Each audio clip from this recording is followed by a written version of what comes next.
નમો નારાયણ. આજે હર મહિનાની 10 તારીખે આપણે અહીંયા ઠક્કર બાપા નગર એટલે કે ખારીકેટ કેનાલની બાજુમાં અહીંયા શિવલાલ બાપા ત્યાં હર મહિને નિઃશુલ્ક કેમ્પનું આયોજન રાખવામાં આવે છે.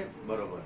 આ બેન આવ્યા છે અને એમના સસરા હતા તો એમને વખંદર એટલે કે ગુદાના ભાગની અંદર કેન્સરના રોગ થઈ ગયેલા હતા. અચ્છા. અને 4 મહિના એ બેને આપણી દવા લીધી. 2 વાર ખેરાડુ આવ્યા હતા, 2 વાર અહીંયા આવ્યા. અચ્છા. આજે એ હાલી નહોતા આગતા, એ પોતે ત્યારે હાલી અને વાડીએ જઈ રહ્યા છે. અરે વાહ. ખેતરમાં સારી રીતે કામ કરી રહ્યા છે. બીજા નંબરમાં કે એમને ડોક્ટરે એવું કીધેલું હતું કે ભાઈ દર્દી બહુ જાજો સમય કાઢી શકે એમ નથી. એમ કીધું હતું ને બેટા, સેવા કરો. દર્દીને બહુ જાજો સમય કાઢી શકે એમ નથી. હવે એમને સેવા કરો.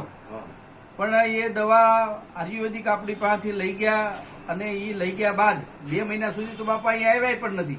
આ બેન જ આવીને દવા લઈ જાય છે.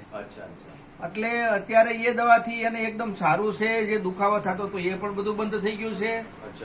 અને શિવલાલ બાપાની એવી અસીમ કૃપા થઈ ગઈ છે કે આ એક જડીબુટીની અંદર હું નાગા સંન્યાસી અર્જુન નંદગીરી મહારાજ ખરેખર એટલી વાત કરું છું કે આમાં કંઈક ને ક્યાંક કંઈક દિવ્ય ચેતના કામ કરી રહી છે. બરોબર.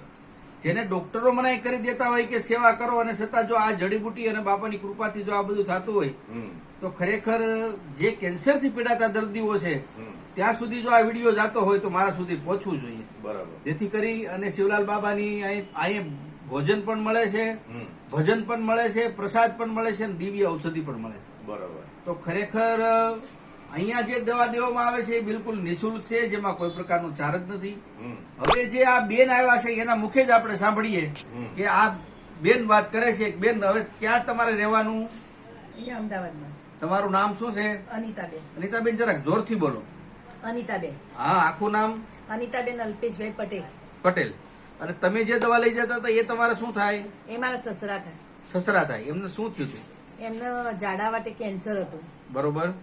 પછી એ કેન્સર ની અમે ડોક્ટર પાસે દવા બતાવી તો એમને કીધું સેવા કરો દાદાની, બધું આમાં કશું થાય એવું નહીં. સેવા કરો, કઈ થાય એવું નથી. એટલે રજા આપી દીધી. રજા આપી દીધી. પછી તમને શું થયું? અમે એમની ફેસબુકમાં તમારો વિડીયો જોયો. બરોબર. અમે ફોન કરીને અમે ખેરાલુ દવા લેવા. બરોબર. 2 દિવસ દવા કરી અને ફેર પડવા માંડી. બરોબર.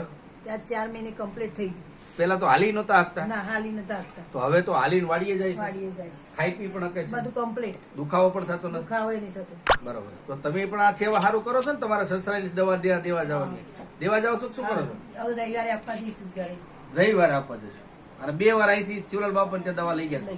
અત્યારે એકદમ સારું છે? કમ્પ્લીટ.